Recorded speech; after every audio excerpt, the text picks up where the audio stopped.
Bonjour à tous, on est ravis de se retrouver pour cette troisième vidéo sur le retour sur les publications de la CSRD. On va dédier cette vidéo à la présentation de l'état de durabilité.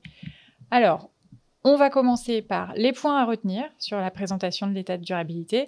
Ensuite, quelles sont les bonnes pratiques de présentation? Et ensuite, quels sont nos points d'attention? On terminera par des perspectives réglementaires et opérationnelles.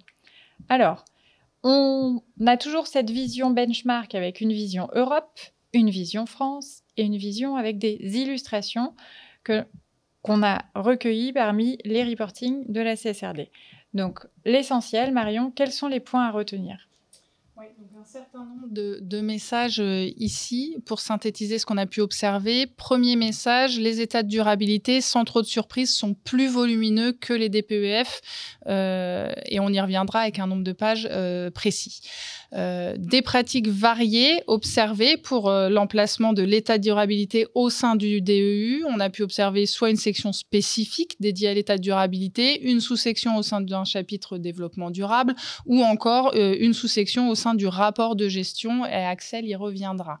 La grande majorité des entreprises ont respecté l'ordre en 4 parties qui était préconisé par les ESRS, donc information générale E, S et G. Et on y reviendra également. Et certaines entreprises ont publié un état de synthèse sous différents formats. Et là encore, on vous donnera des exemples. La majorité des entreprises ont eu recours à des infographies pour présenter leur chaîne de valeur, mais pas seulement. Et là, on aura un focus spécifique sur les infographies. Peu d'entreprises ont fait appel à l'option de confidentialité, finalement, pour ne pas publier d'informations qui seraient sensibles ou classifiées. Plusieurs entreprises ont publié des informations volontaires additionnelles, mais ça n'est pas nécessairement la grande majorité, et avec toujours le point d'attention néanmoins, et que je redis ici, de ne pas nuire à la lisibilité de l'état de durabilité et au lien entre les impacts, risques et opportunités et les informations présentées. Et la quasi-totalité des entreprises ont incorporé au moins une information par référence, mais plusieurs. Et si on continue avec quelques derniers messages, une majorité des entreprises ont fait le choix d'insérer une annexe ou une partie annexe à la fin de l'état de durabilité, donc en quelque sorte une 5e partie. Quasiment toutes les entreprises ont utilisé les mesures de progressivité, pas nécessairement toutes, mais au moins certaines. Et peu d'entreprises, cependant, ont établi un lien direct avec les états financiers cette année, donc un sujet de connectivité qui peut encore progresser pour les années prochaines. Alors, merci Marion pour cet aperçu. On va rentrer dans le vif du sujet avec notre partie focus détaillée. Donc, dans la partie quelles ont été les pratiques de reporting, la présentation, etc., on va commencer par une question peut-être un peu tarte à la crème, mais on a tellement entendu parler de ces reportings qui étaient longs, très longs, très longs. Alors Axel, c'est quoi la réalité ? Alors effectivement, comme Marion l'a indiqué, on va avoir des états de durabilité un tiers plus volumineux en moyenne que les DPEF. Donc là, vous avez les chiffres à l'écran. 131 pages en moyenne pour les états de durabilité versus 97 pages en moyenne pour les DPEF. Alors, merci Axel. Et du coup, si on se concentre un petit peu sur la structuration, alors d'abord, avant de rentrer dans l'état de durabilité lui-même, est-ce que déjà tu peux nous dire dans quelle partie des DEI les entreprises ont publié l'état de durabilité par rapport au plan de vigilance, par rapport au rapport du vérificateur externe ? Alors, on a observé effectivement des pratiques variées, mais avec 2 principales grandes tendances qui se sont dégagées, avec des entreprises qui ont inséré leur état de durabilité dans un chapitre de leur DEU dédié au développement durable. Dans le chapitre dédié au développement durable, on va y retrouver également le plan de vigilance et puis le rapport de certification des commissaires aux comptes sur le rapport de durabilité, et puis d'autres informations, le cas échéant, en lien avec le développement durable. Donc là, c'est l'exemple que vous aviez à l'écran. Et puis, on a d'autres entreprises qui ont fait le choix d'avoir un chapitre totalement distinct et totalement dédié au rapport de durabilité. Ça, c'est l'exemple que vous avez à l'écran. Avec, pour le plan de vigilance, du coup, ils l'ont intégré dans une autre partie, un autre chapitre, là, en l'occurrence, dans le chapitre dédié à la gestion des risques, puisque, pour rappel, le plan de vigilance constitue bien un document distinct du rapport de durabilité. Alors, merci Axel. Donc, si on rentre dans le contenu de cet état de durabilité, s'il y a bien une chose qui était demandée dans les normes, c'était la structuration en 4 parties. Donc, Marion, est-ce que tu peux nous dire si cette structuration, cet ordre, est-ce que ça a été respecté globalement ? Alors globalement, oui, je l'ai dit, l'ordre a été respecté. 82% des entreprises ont respecté ces 4 parties et l'ordre prévu par le texte. Pour les 18% des entreprises qui n'ont pas respecté l'ordre des 4 parties, on a pu relever différentes pratique, une partie additionnelle sur des informations entity spécifiques, davantage de parties thématiques, donc pas seulement E, S, G, mais par exemple E1, E2, E3, et puis voilà, donc on a scindé ces grandes thématiques. Une partie intitulée Informations RSE qui regroupe d'autres informations plutôt volontaires en général, et également un dernier exemple, une partie Achat responsable qui regroupe là tous ces sujets transversaux liés aux achats et qui pourraient se retrouver dans le E, dans le S ou dans le G1. Donc, toujours le point d'intention que je mentionnais, attention à la lisibilité également et donc à ne pas nuire à cette lisibilité en modifiant le plan. On vous a ajouté simplement un exemple, voilà, très classique, en 4 parties, voire 5 si on compte la partie annexe, et une dernière partie qui contient le rapport du vérificateur au sein de cette section état de durabilité. Alors, une autre question qui s'est posée, c'est il y a certaines entreprises, est-ce qu'elles ont indiqué ou non les références normatives ? Est-ce qu'on retrouve les références de la norme dans ces états de durabilité ? Oui, alors là, on vous a mis un exemple. Là, pas de pourcentage. En revanche, certaines entreprises ont choisi pour le moment de conserver les références aux data points et aux disclosure requirements normatifs au sein de l'état de durabilité, ce qui permet en effet de retrouver plus facilement les informations qui viennent répondre aux différentes normes. Il y a aussi le sujet annexe, en fait, qui a fait couler un peu d'encre. Alors, l'annexe, elle n'était pas prévue par l'état de durabilité, mais Axel, est-ce qu'on a vu des parties annexes finalement ? Et si oui, ça portait sur quoi ? Alors oui, effectivement, on a quand même de nombreuses entreprises. Donc là, vous voyez à l'écran 67% des entreprises qui ont fait le choix d'ajouter une annexe à leur état de durabilité. Dans ces annexes, on va retrouver différents types d'informations, mais on va retrouver quand même le plus souvent les tableaux qui sont requis par la norme ESRS 2, IRO 2, c'est-à-dire donc le tableau des exigences de publication qui sont couvertes par l'état de durabilité, et puis le tableau des data points prévus par les ESRS et qui sont également requis par d'autres actes législatifs de l'Union européenne. On va retrouver aussi assez souvent les tableaux réglementaires requis par la réglementation taxonomie. On va retrouver également une ou plusieurs notes méthodologiques ou des documents équivalents. Après, un peu moins souvent, on va retrouver aussi des tables de correspondance avec d'autres référentiels, des indicateurs supplémentaires et de manière un peu plus rare, des informations en lien avec les agences de notation et le plan de vigilance. Et tout cela de manière à alléger finalement le contenu de l'état de durabilité qu'on a vu qui est quand même nettement plus volumineux que les anciennes DPEF.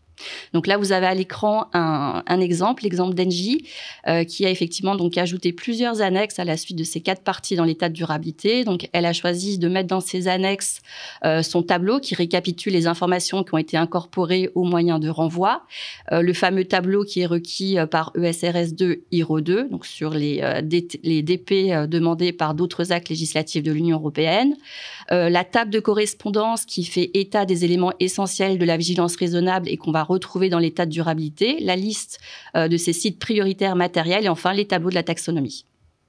Merci Axel. Alors là, on a parlé des annexes, mais on a aussi vu une autre pratique qui était la pratique de la note méthodologique, qui était un peu peut-être un historique de la DPEF finalement. Alors, comment on s'y retrouve entre les notes méthodologiques, les Basis for Preparation, et puis qu'est-ce qu'on a en termes de statistiques ? Alors effectivement, on a vu que les notes méthodologiques, elles avaient été très largement plébiscitées par les entreprises, puisqu'on a 85% des entreprises de notre échantillon qui ont publié une ou plusieurs notes méthodologiques dans leur état de durabilité. Et cela à différents emplacements dans l'état de durabilité. Le plus souvent, on va les retrouver au sein de nos normes thématiques, notamment l'entreprise présente ses indicateurs sur le E, le S ou le G. On va aussi les retrouver en partie annexe ou encore dans la partie information générale, la première partie de l'état de durabilité. Donc là, on vous a mis un exemple de note méthodologique. Dans cet exemple, l'entreprise, elle va donner des informations sur la couverture des indicateurs et les exclusions réalisées donc sur ces indicateurs. Autre exemple de note méthodologique. Dans cette note méthodologique, l'entreprise va notamment venir définir un certain nombre de termes et puis notamment donc apporter des calculs, des méthodologies de calcul des différents indicateurs socio-environnementaux et aussi des informations sur la taxonomie. Et puis peut-être un dernier point d'attention, on a effectivement observé dans certains cas des entreprises qui renvoyaient pour les sujets de méthodologie à d'autres documents qui ne se trouvent pas dans l'état de durabilité. Donc là, en l'occurrence, un renvoi vers un guide méthodologique consultable sur le site intranet du groupe. Donc là, juste être vigilant sur ce type de renvoi, s'assurer que les éléments auxquels on renvoie et qui devraient en principe figurer dans l'état de durabilité, y figurent bien, puisqu'effectivement, on aurait sinon un risque de base de préparation partielle. Alors, merci Axel pour ces points d'attention sur les annexes, les notes méthodologiques. On a aussi vu, alors c'est une petite remarque, hein, mais qu'on continuait à avoir des tables de correspondance, notamment avec l'ISSB, le SASB. Je te laisse en dire quelques mots, Marion. Oui, effectivement. Donc, il y a une sorte aussi, je pense, d'historique de présentation de ces tables de correspondance ou de concordance avec d'autres référentiels, de tables qui étaient déjà présentées avec la DPEF. Et ça peut d'ailleurs s'avérer pour certains groupes toujours pertinent vis-à-vis de certaines agences de notation ou parfois aussi vis-à-vis de d'autres réglementations, puisque certains groupes implantés internationalement potentiellement pourraient être soumis à ISSB, par exemple, et donc utiliser des tables de correspondance est tout à fait pertinent pour elles. Si on revient sur le pourcentage que, du coup, Axel a déjà cité, en réalité, on a 13% donc, des entreprises, ce qui n'est pas un très grand pourcentage, mais qui ont présenté ces tables de correspondance au sein des annexes. Et donc, j'ai évoqué les attentes des parties prenantes, pour quelles raisons ces tables de correspondance ont pu être utilisées. On vous donne quelques exemples par la suite, donc de tables de correspondance TCFD, GRI, et donc la première était ça. Alors, bon, les tables de correspondance, on a vu. Maintenant, il y a une pratique qui est assez omniprésente, qui est le recours aux incorporations par référence. Donc, Marion, je vais te laisser la main. Est-ce que tu peux nous dire, est-ce qu'on l'a beaucoup constaté, là, il n'y a pas beaucoup de teasing, mais surtout, quels sont les points d'attention et puis surtout, sur quoi ça a porté ? Alors, en effet, la quasi-totalité des entreprises ont réalisé des incorporations par référence ou par renvoi. L'idée étant, en effet, d'essayer d'alléger le DEU dans son ensemble pour ne pas avoir trop de redondance entre les différents chapitres. On a pu l'observer ici, c'est ce qu'on vous note sur cette slide, notamment au sein donc, de la partie information générale de l'état de durabilité, au titre de la présentation de la stratégie du groupe, de son modèle d'affaires, du profil de l'entreprise, des produits vendus et produits, etc. Donc SBM1, au sein de SRS2. On a pu le voir avec des renvois vers le rapport sur le gouvernement d'entreprise, notamment sur toute la partie Gov de SRS2, toujours avec le rôle des organes de gouvernance, les compétences des administrateurs ou encore les politiques de rémunération en lien avec la durabilité. On a pu le voir avec encore le Gov, mais sur le dispositif de contrôle interne avec un renvoi vers la section facteurs de risque qui décrit bien souvent également le dispositif de contrôle interne dans son ensemble. Alors, le point d'attention pour nous, c'est que cette incorporation par référence, déjà dans le texte, elle est autorisée avec des conditions. Et parmi ces conditions, une qui nous semble clé dans le cadre de la production et de la lecture de l'état de durabilité, c'est de ne pas nuire encore une fois à la lisibilité et donc de garder une sorte de cohérence et de fil rouge au sein de l'état de durabilité. Et donc, si on continue avec des exemples, ici, on a donc l'exemple de L'Oréal qui donne explicitement quelles sont, du coup, et très précisément les parties des autres chapitres auxquels il faut aller se référer pour avoir la réponse à un certain nombre de disclosure requirements, donc d'informations requises par les textes. Donc ici, plutôt précis. On a en revanche d'autres groupes qui ont plus largement utilisé les incorporations par référence avec une phrase très large au sein d'une catégorie. Les éléments de la stratégie auxquels se rattachent les enjeux de durabilité sont disponibles dans tel chapitre du document d'enregistrement universel. Ici, peut-être le petit écueil, c'est de se dire, du coup, on n'a pas l'information au sein de l'état de durabilité du lien entre la stratégie et les enjeux de durabilité, ce qui, en termes de lisibilité, est moins évident. Alors, une autre question, et du coup, on a dit on a des états de durabilité qui sont assez longs.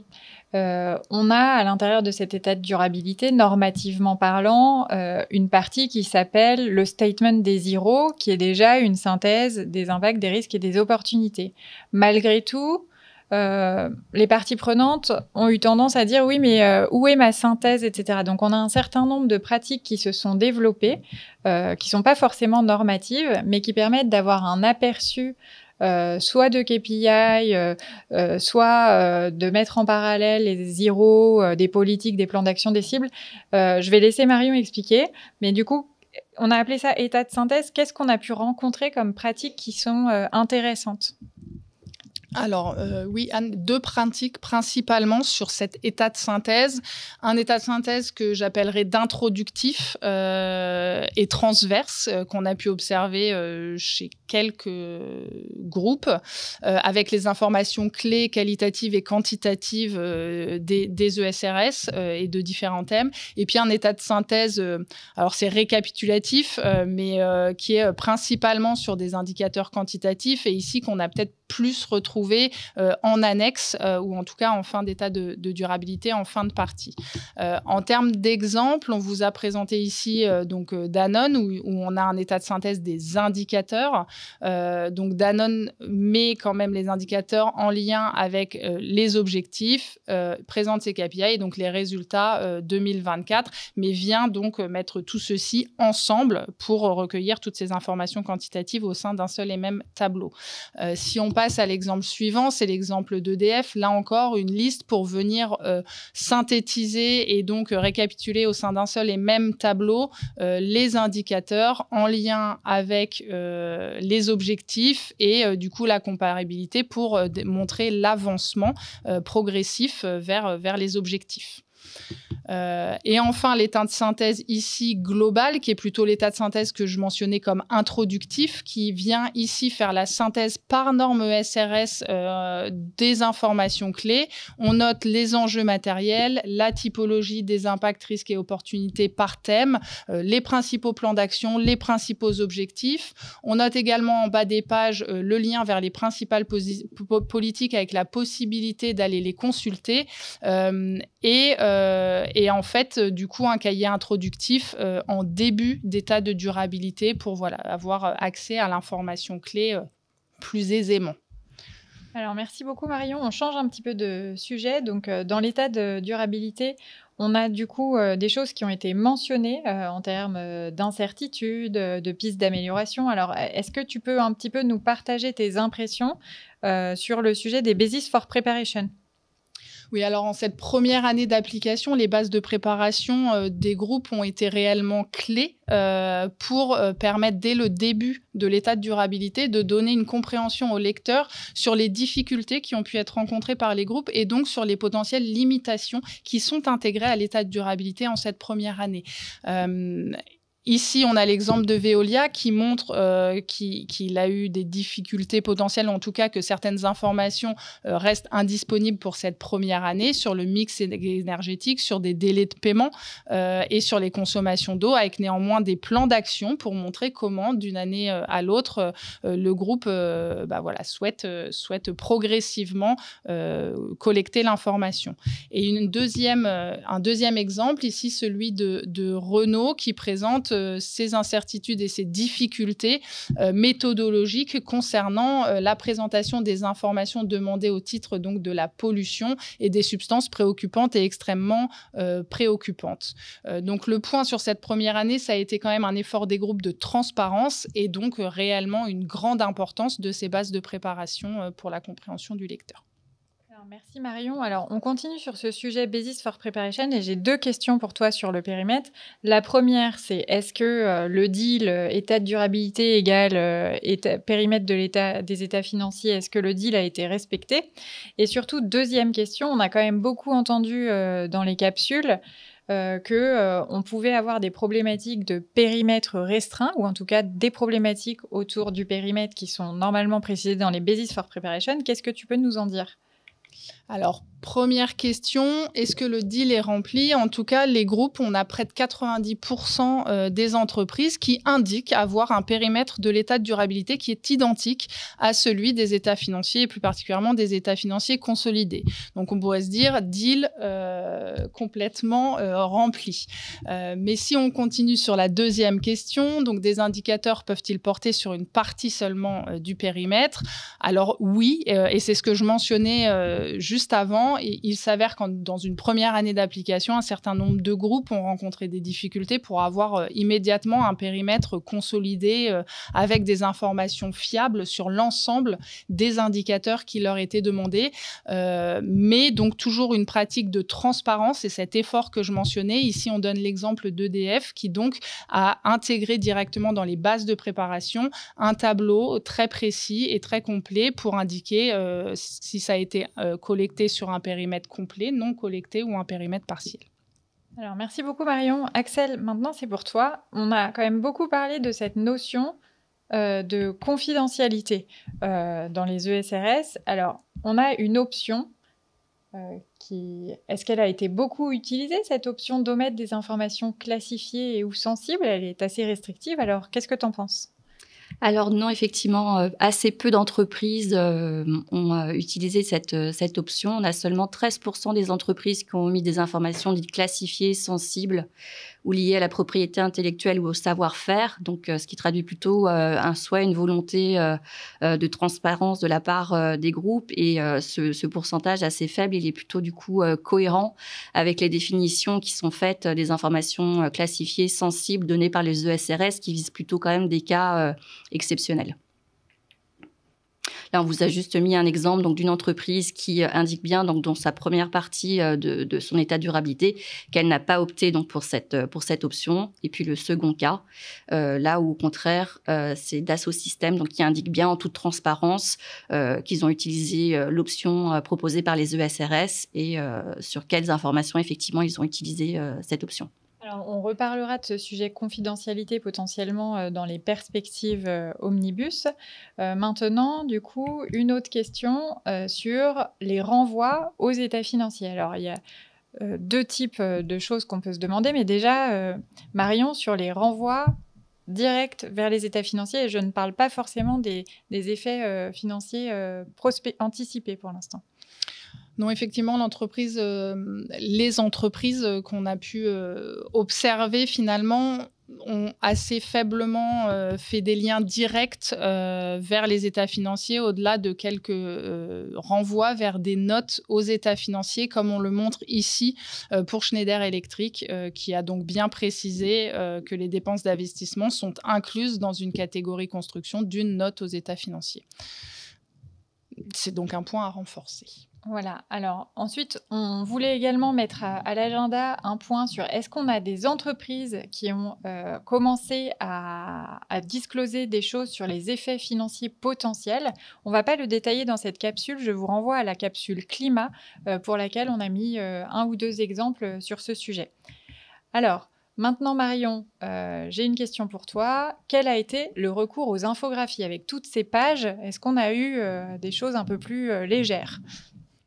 Alors, légère, je ne sais pas. En tout cas, on a pu observer que 87% des entreprises, par exemple, sur la chaîne de valeur, ont détaillé leur chaîne de valeur et que parmi ces 87%, 71% ont eu recours à une infographie.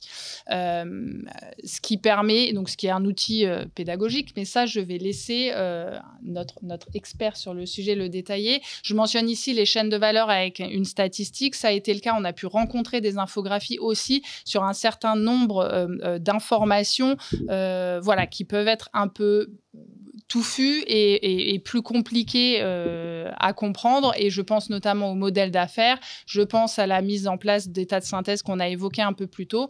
Mais du coup, Eric, est-ce que tu peux nous en dire plus sur l'intérêt d'utiliser ces infographies, ce qu'elles ont apporté et ce que toi, tu as pu rencontrer dans ton exercice que tu as construit?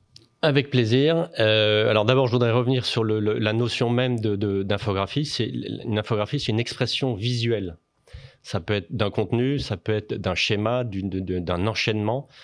Et dès lors que ce contenu est complexe ou dense, l'infographie a tout son intérêt. Encore faut-il la renseigner, lui donner suffisamment d'informations pour qu'elle soit utile et auto-centrée. C'est un petit peu les prérequis pour travailler là-dessus. Marion, tu as parlé du cahier introductif qui a été réalisé pour Engie. L'idée, c'était tout simple, c'était de se dire, c'est pas parce qu'il y a l'exigence de la norme qu'on ne peut pas être communicant. Et l'idée, c'était de mettre en perspective ces ESRS, non seulement avec les données, je dirais, synthétiques, mais également avec du contenu. Et donc, chacun pouvait, sur les thématiques données, se faire une première opinion de ce qu'ils allaient pouvoir trouver dans le cahier de durabilité. Voilà. Donc ça, c'est l'exercice de communication par excellence. Ensuite, si on se réfère aux chaînes de valeur ou au modèle de création de valeur, donc là, vous avez le modèle de création de valeur d'Engie qui, pour l'occasion, a un petit peu bougé du fait de la réorganisation de l'entreprise. L'idée, c'est de donner suffisamment d'informations, essayer de créer les interactions entre chacune des thématiques, parce que c'est ça qui est intéressant, c'est de comprendre l'enchaînement et les interactions entre chacune d'elles. Et c'est ce que l'on retrouve surtout sur les chaînes de valeur. Et les chaînes de valeur, c'est l'exercice à proprement parler de cette année. Donc, on a été confronté à de nombreux chantiers, j'ai envie de dire. Celui de Schneider Electric est très intéressant parce qu'ils sont allés au bout de la logique en intégrant les zeros. Alors, c'est des numéros, certes, parce qu'on ne peut pas trop charger l'infographie, mais vous avez une compréhension assez simple, simplifiée, ça facilite la compréhension, et vous savez à peu près comment vous allez pouvoir retrouver les données, comment elles sont rangées, avec l'aide de quelques éléments visuels. Et je rappelle que l'infographie, c'est quelque chose de visuel, et ça adresse la partie créative et visuelle du cerveau, versus la partie rationnelle qui, elle, est plutôt destinée à recevoir les chiffres et les contenus. Voilà. Sur Safran, vous avez l'exercice d'une chaîne de valeur où on retrouve les scopes et on arrive à comprendre un peu l'étendue et le périmètre de leur métier et imaginer les premiers impacts. Voilà, pour conclure, je dirais qu'une chaîne de valeur est intéressante quand véritablement on a un premier avis sur l'impact. Et donc, si on arrive à placer les ESRS ou les zeros de façon à ce que ce soit pratique, je dirais qu'on a fait une bonne partie du chemin. Voilà. Merci beaucoup, Eric. Alors, on va passer au mot de la fin. Alors, le mot de la fin sur Omnibus, sur la présentation de l'état de durabilité, malheureusement, toujours pas de boule de cristal. Donc, on a les parties prenantes qui ont remonté un certain nombre de demandes, notamment la revue de la structure des normes et la rationalisation des redondances. Donc, dans la revue de la structure des normes, ça peut notamment couvrir, pourquoi pas, d'éviter d'avoir plusieurs fois des choses qui sont demandées entre ESRS2 et du coup, ce qui est demandé dans les thématiques. Est-ce que ça va être entendu par la refonte de l'EFRAG? On ne sait pas, à suivre. Il y a cette histoire de principe de matérialité de l'information généralisée à suivre également. On a également parlé tout à l'heure de la notion d'information confidentielle. Alors, ça a déjà un petit peu été adressé, je regarde Axel, par la loi DADU en France. On va suivre côté européen comment est-ce qu'ils adressent peut-être le sujet des informations confidentielles pour y apporter un petit peu de flexibilité par rapport à la définition extrêmement restrictive qu'on en a aujourd'hui. Et j'ai déjà également mentionné aussi dans les flexibilités attendues ce quick fix qui va être apporté par la Commission européenne, notamment sur l'extension des phasing in. Donc Marion, je vais te laisser le mot de la fin d'un point de vue opérationnel. Qu'est-ce que tu as envie de nous dire ? D'un point de vue opérationnel, déjà peut-être un premier mot positif, puisque la marche était quand même haute à franchir compte tenu des exigences de la norme. Et quand on lit l'ensemble des états de durabilité qui ont pu être publiés, on se rend compte qu'il y a un grand travail qui a été mené et que on a quand même des états de durabilité de qualité. Néanmoins, peut-être une première observation, c'est que du fait de la première année, les états de durabilité ont peut-être se sont davantage concentrés sur un souci de conformité aussi à ces textes et donc aussi de compréhension de ce qui était demandé par ces textes. Donc la deuxième année va être l'occasion aussi de travailler sur l'articulation des différentes informations, de bien travailler le fil rouge entre les informations générales, les impacts, risques et opportunités, les politiques, etc. Travailler la rationalisation, la redondance, en effet, et en suivant donc aussi les simplifications qui peuvent être publiées. Et puis, surtout aussi, tout ce lien avec la stratégie du groupe, les enjeux de durabilité et donc toutes les informations qui sont publiées pour faire que ce document ne soit pas seulement un focus et une réponse à une réglementation de reporting, mais deviennent bien un outil de communication au service de la stratégie, au service du suivi de la performance des groupes sur la durabilité. Donc aussi en étayant tout ça avec des infographies pertinentes tout au long du processus. Merci Marion. Alors on se retrouve pour la prochaine capsule qui est gouvernance et contrôle interne.